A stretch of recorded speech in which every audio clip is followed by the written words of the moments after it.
Good morning, friends. This is Jiva speaking to you today. I just wanted to remind you that we are fast approaching our year-end celebration, and Tamara and I are looking forward to being with all of you. This has been most certainly a challenging year, but it has also been a year worthy of celebration and gratitude. Today, I want to take a moment to encourage you as we look back, and then I'll offer a challenge as we peer forward. Remember, sustained growth requires both support and challenge, and we all are still growing. This is, after all, the time for us to launch our arcs, and each of you is prepared and ready.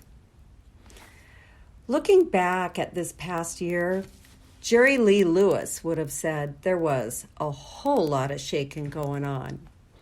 From an earthly, human perspective, it was indeed nothing short of cataclysmic. COVID, George Floyd, devastating fires, Capitol Hill riots, Asian hate crimes, disunity, death, financial loss, unfathomable grief. Tipping points were reached, and the outpouring of emotions and actions has challenged us all. And yet, while the social, religious, scientific, and governmental systems all around us began to shake, our community remained steadfast. What was it that allowed us to remain calm in the midst of chaos? There are several answers to this question. The first, of course, is we were prepared. We understood we were moving into a new season, the Kingdom Age. We saw it ahead of time in the spirit realm and understood it would break through into the natural, as it has. The reclamation journey prepared us for such a time as this.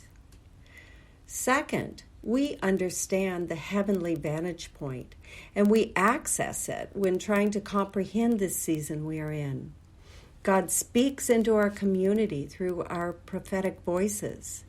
We have the inside scoop that helps us to understand how to position ourselves to thrive amidst what looks like chaos. Third, we have invested in building firm foundations, not on humanistic systems that look to humans for protection, but on Jesus, the unshakable foundation. In Matthew 7:24 through 28, Jesus says, "Everyone who hears my teaching and applies it to his own life can be compared to a wise man who built his house on an unshakable foundation. When the rains fell and the flood came, with fierce winds beating upon his house, it stood firm because of its strong foundation. But everyone who hears my teaching and does not apply it to his life can be compared to a foolish man who built his house on sand. When it rained and the flood came, with wind and waves beating upon his house, it collapsed and was swept away." In our community, we hear from God and we apply it to our lives. Ephesians 2:19 through 20 says, "So you are not foreigners or guests, but rather you are the children of the city of the holy ones, with all the rights as family members of the household of God. You are rising like the perfectly fitted stones of the temple, and your lives have been built up together upon the foundation laid by the apostles and prophets. And best of all, you are connected to the head cornerstone of the building, the Anointed One, Jesus Christ himself." So we are not merely steadfast, we are rising up in our identity and authority because each of us has made a choice to recognize and to live out our true purpose and birthright. Did you notice how the scripture says our lives are built up together? Community has been the mortar keeping us strong. And how is it that we have stayed connected in community in such a challenging time? One word, really: Tamra. It takes the passion, commitment, investment, and vision of a leader to keep a community strong. And we have been so blessed to have Tamra's strong, steady leadership. She has poured herself into our lives with such ease. It appears to have cost her nothing. And while it is true she is living out her birthright, and it is deeply satisfying for her, there is yet a cost. I have the privileged position of supporting her, and I see that cost. What I want you to know about Tamra is she is an example for us to follow, a picture of a mature child who has moved beyond receiving and into giving and building. There is a price, but oh, the prize. Each of you is her prize. Mining out your birthrights has been both exciting and rewarding for her. What you have to give and what you will build in this season is going to be amazing and transformational. So be a Tamra and go after it. The prize is so much greater than the price. As we move toward maturity, I would like us to consider the godly principle and pattern of giving and receiving. All of us have certainly received a lot from Reclaim in this past year. We have discovered our birthright blueprints, and we have had the support of a strong community. So where does giving fit in? Well, giving is part of a rhythm our lives take. We begin from rest and receiving. Then, from that place, we work, grow, and give. Arthur Burke describes the receiving and giving nature of God. He understands God as having both female and male characteristics. Human parenting is an example of God's binary nature. Mothers teach us how to receive as they nurture and teach. The kingdom version of human mothering is covenant relationship. Remember, in covenant relationship, the stronger one gives everything he has to the weaker. God knows we first must learn to receive before we can give. Fathers then teach us to give, to build, to take dominion. In kingdom, this is what we call kingdom partnership, where we get to partner with Jesus to build his kingdom on earth. Covenant relationship and kingdom partnership are our spiritual DNA.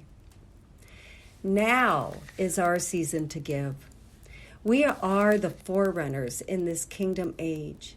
It is time for us to call forth the GRAs in our people group and to act on our birthright blueprints.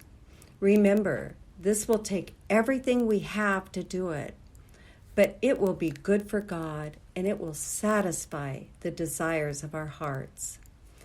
It is time to change the world for the people around us.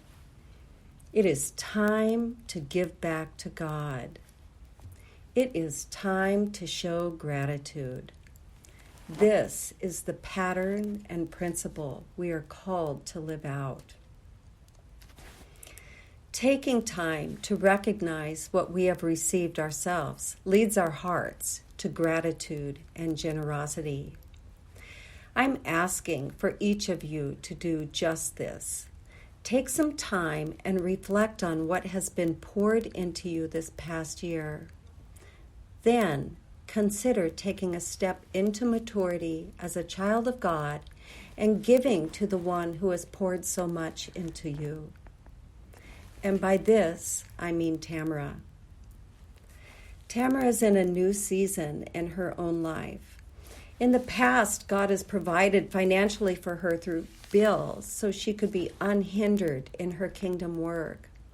This year, she has learned her work cannot continue without income to support it.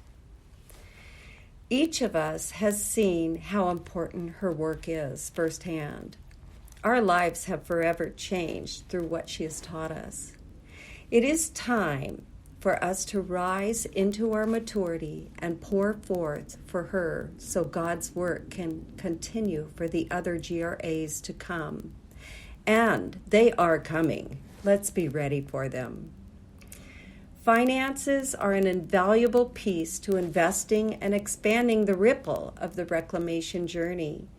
They enable others to embrace the kingdom orientation and breakthrough, identity foundation building, and reclamation principles and practices we have experienced. They continue our blessing as we give back to what was invested so heavily in us. Some of you have already been giving to the scholarship fund. What I'm asking, or what I am inviting you today to consider, is giving to the general fund in order to enable Tamara to receive a salary.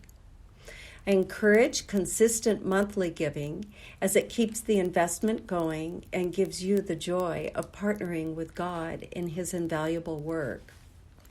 There are 3 pathways for investment, and I call it investment because giving to Reclaim Initiative is an investment for eternity. It's not just a donation for the present.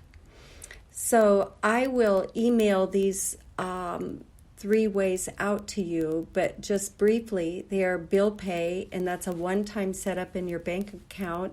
It's super easy to do, and the whole amount goes to Reclaim.